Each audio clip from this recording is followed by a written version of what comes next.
लोकसभा चुनाव में बीजेपी को हार मिली। पार्टी को महज 240 सीटें मिली हैं, लेकिन इन पर भी सवाल उठ रहे हैं।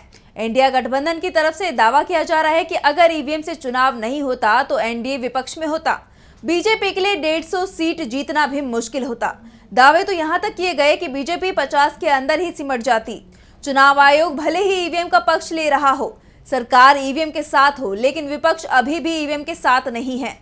इस बीच ईवीएम एक बार फिर सवालों में आ गई है। समाजवादी पार्टी के प्रमुख अखिलेश यादव ने तो यहां तक कह दिया है कि अगर यूपी में सभी 80 सीटें समाजवादी पार्टी को मिलती और ये सीटें ईवीएम से हुई वोटिंग से मिलती, तब भी मैं यही कहूंगा कि ईवीएम पर मुझे भरोसा नहीं है।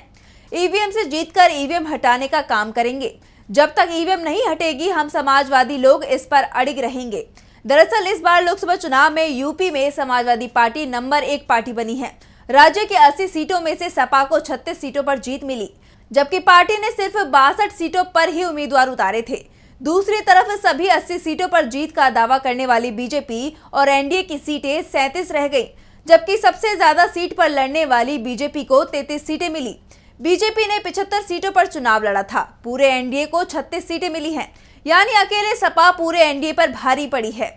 लेकिन फिर भी अखिलेश यादव ने साफ कर दिया है कि ईवीएम पर ना तो हमें कल भरोसा था और ना ही आज है, और भविष्य में भी हम ईवीएम पर भरोसा नहीं करेंगे। जिस दिन भी इंडिया गठबंधन की सरकार केंद्र में बनेगी, सबसे पहले हम ईवीएम को हटाने का काम करेंगे। अखिलेश ने कहा कि मैंने अपने चुनाव में कहा था कि ईवीएम से जीतकर ईवीएम हटाने का काम करेंगे। न ईवीएम का मुद्दा खत्म हुआ और न खत्म होगा। जब तक ईवीएम नहीं हटेगी, हम समाजवादी लोग उस बात पर अड़िग रहेंगे। संसद में अखिलेश यादव ने बीजेपी के खिलाफ भी करारा तंज कसा। अखिलेश ने यूपी के चुनाव परिणाम को लेकर भी मोदी सरकार पर जमकर हमला बोला।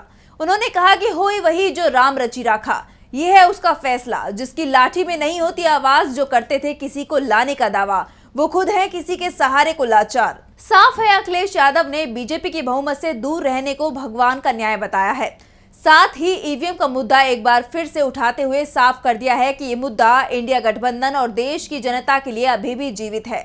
अखिलेश यादव ने साफ कर दिया है कि ईवीएम को लेकर विपक्ष ने अपनी मांग को छोड़ा नहीं है, और सिर्फ अखिलेश ही नहीं बल्कि पूरा इंडिया गठबंधन इस मामले में अखिलेश यादव के साथ खड़ा हुआ है। अखिलेश ने जब संसद में ईवीएम पर बयान दिया तो राहुल गांधी ने भी इसका समर्थन किया। संसद में अपने भाषण में अखिलेश ने नरेंद्र मोदी और बीजेपी पर तंज कसते हुए कहा कि चुनाव को जो लोग अपने तरीके से मोड़ते हैं, उनसे कहना चाहता हूं कि इस चुनाव के परिणाम न तोड़ने वाली राजनीति को तोड़ दिया है। धन बल छल की राजनीति की शिकस्त हुई है, सकारात्मक राजनीति की शुरुआत हुई है। सदन में अखिलेश यादव ने मोदी सरकार को तमाम मुद्दों पर घेरा। उन्होंने कहा कि इस बार चुनाव में संविधान मंथन में संविधान रक्षकों की जीत हुई है। अब नीचे से जो समाज की आधार उठेगी, वही राजनीति की शुरुआत होगी। मतलब अब मनमर्जी नहीं, जनमर्जी चलेगी। इस चुनाव का बड़ा पैगाम यही है। अगर उत्तर प्रदेश की बात ना हो तो कैसे होगा? लोग क्योटो की फोटो लेकर बनारस की गलियों से लेकर गंगा जी को ढूंढ रहे हैं। उनको लगता है मां गंगा जिस दिन साफ हो जाएगी, शायद उस दिन उनको क्योटो मिल जाएगा।